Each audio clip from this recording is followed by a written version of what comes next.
لہذا انہی کو نشانہ بنایا جا رہا ہے، اور جو دشمن ہیں اسلام کے اور پاکستان کے اور عالم اسلام کے، انہوں نے اس کو نشانہ بنایا ہوا ہے اس کام کے لیے کہ یہ ہے فتنے کی جڑ۔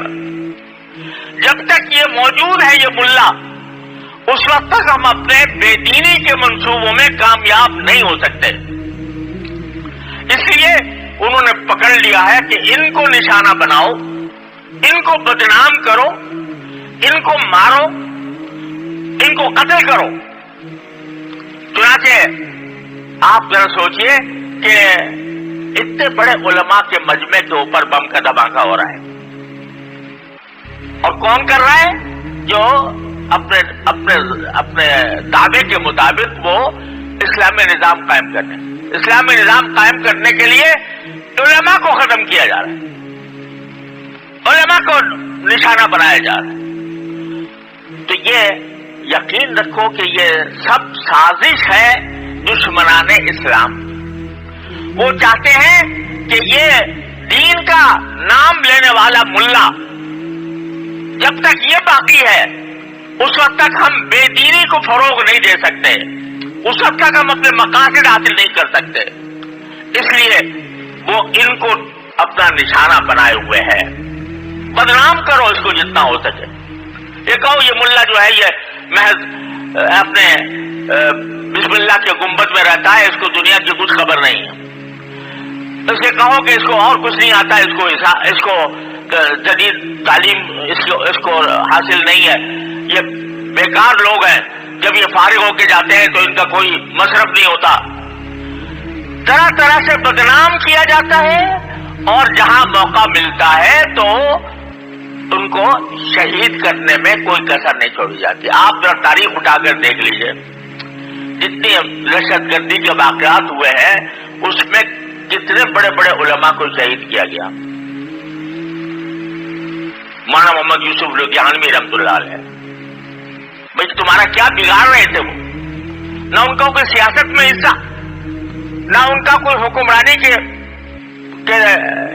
کا حصہ لینے کی کوئی آرزو، بیٹھا دین کی خدمت کرنا، شہید کر دو اس کو، کیونکہ دین کا نام لے رہا ہے، اس کے گرد لوگ جمع ہیں اور لوگ اس کی بات سن رہے ہیں، ختم کرو۔ مولانا مفتی احمد اللہ صاحب جو جامعہ بنوری ٹاؤن کے، مولانا حبیب اللہ مختار صاحب، مولانا عادل شخان شہید صاحب، ان سب کو نشانہ بنا کر قتل کیا جا رہا ہے۔ کیوں؟ اس لیے کہ یہ کچھ دین کا نام کلمہ بلند کرنے کے لیے انہوں نے اپنی جان ہتھیلی پر رکھی ہوئی ہے۔ تو یہ جب تک یہ لوگ موجود ہیں ہم اپنے بے دینی کے منصوبے میں کامیاب نہیں ہو سکتے۔ ایک ایک کر کے نشانہ بنایا جاتا ہے۔ اب یہ باجوڑ کے علماء جن کو شہید کیا گیا، یہ اپنے اپنے علاقوں کے اندر علم کا اور دین کا نور پھیلا رہے تھے، تو ان کو ڈاک ڈاک کر نشانہ بنایا گیا تاکہ لیکن یہ بھی خوب یاد رکھو کہ یہ دشمنوں کی سازشیں کتنی بھی کبھی سے کبھی تر ہو جائیں، لیکن اللہ جل جلالہ کی یہ سنت ہے کہ کبھی دشمنان اسلام یہ کبھی اپنی سازشوں میں کامیاب نہیں ہو سکیں گے۔ مار دو کتنے لوگوں کو تم مارنا چاہتے ہو۔ قرآن کریم اللہ نے نازل کیا ہے، حفاظت کرنے والا وہ خود ہے۔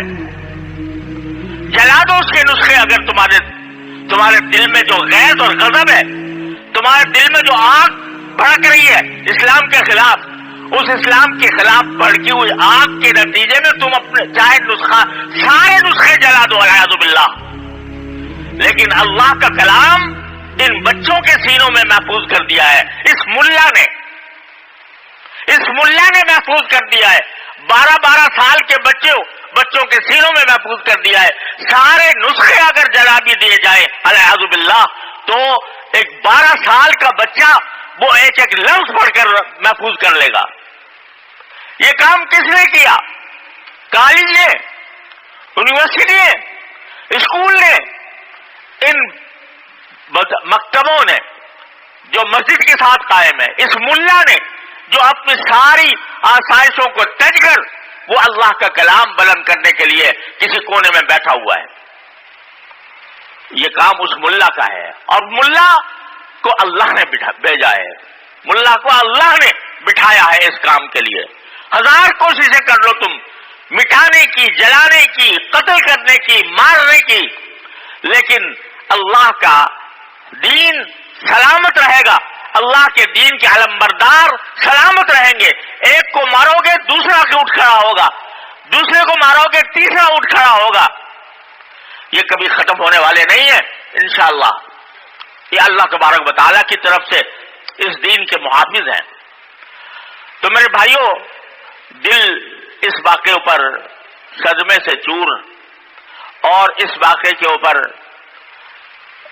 انتہائی افسردہ، لیکن یہ چند باتیں میں نے اس لیے عرض کی کہ آدمی کو، انسان کو سمجھنا چاہیے کہ کیا اس کے حق میں بہتر ہے اور کیا اس کے حق میں نقصان دہ ہے۔ یہ کون ہے جانتے ہیں، جو ہمارے دشمن ہیں وہ جانتے ہیں کہ اس مسلمان قوم کو اگر یہ کہہ کر بلایا جائے گا کہ تم اسلام چھوڑ دو تو یہ آئے گی نہیں، اس طرح نہیں آئے گی۔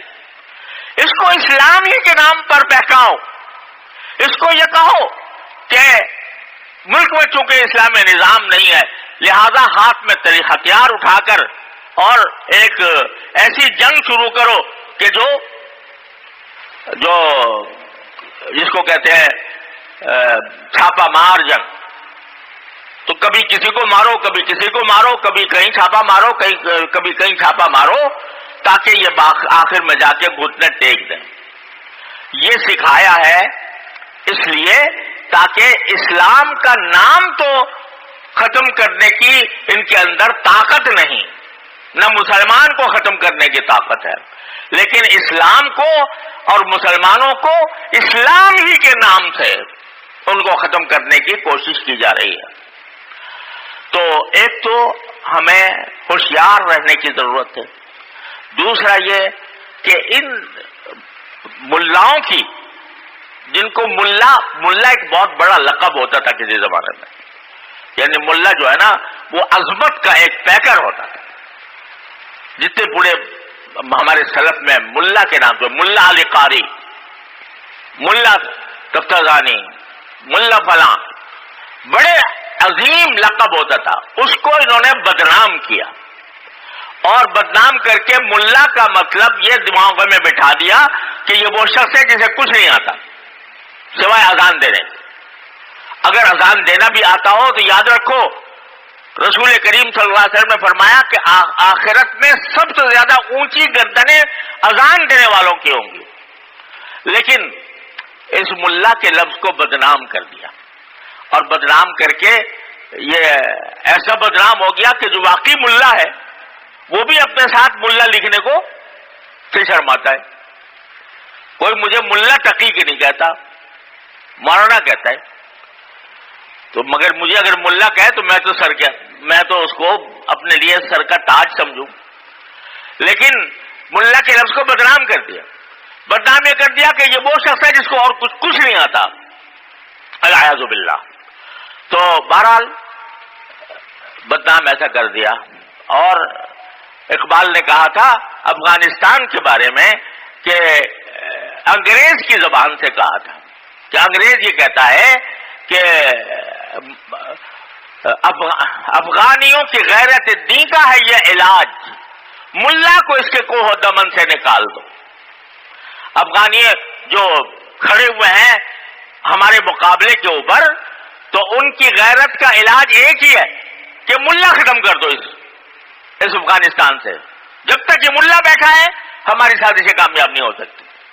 تو یہ آج ہمارے پاکستان کا بھی یہ حال ہے، یہاں جو غیر مسلم طاقتیں ہیں وہ یہ کہہ رہی ہیں کہ ملا کو ان کے کوہ و دمن سے نکال دو، اور اس کو نکالنے کے لیے جو حربہ چاہو آزما لو، مارنا ہو تو مار دو، ختم کر دو۔ اور اگر ان کو بدنام کرنا ہو تو بدنام کر دو، ان کو ایسا رسوا کر دو کہ یہ کہیں منہ دکھانے کے قابل نہ رہیں. یہ سازش ہمارے یہاں ہے. تو پہلی بات تو یہ کہ خدا کے لیے ہم اس حقیقت کو سمجھیں کہ اس ملک میں اگر دین کا کوئی ذرہ باقی ہے تو وہ ان ملاؤں کے ذریعے کی وجہ سے ہے جو مدرسے میں پڑھتے اور پڑھاتے ہیں. لیکن یہ جو حادثات ہو رہے ہیں یہ ایک آزمائش ہے، اور قرآن کریم میں فرمایا وَلَنَبْلُوَنَّكُمْ بِشَيْءٍ مِّنَ الْخَوْفِ وَالْجُوعِ وَنَقْصٍ مِّنَ الْأَمْوَالِ وَالْأَنفُسِ وَالثَّمَرَاتِ. ہم تمہیں آزمائیں گے. کبھی تمہارے اوپر کوئی خوف مسلط ہو جائے گا، کبھی بھوک مسلط ہو جائے گی، اور کبھی تمہارے چہیتے، تمہارے محبوب لوگ وہ فوت ہو جائیں گے. لیکن مصیبت جب بھی آئے تو اللہ سے رجوع کرو، انا للہ و انا الیہ راجعون کہہ دو.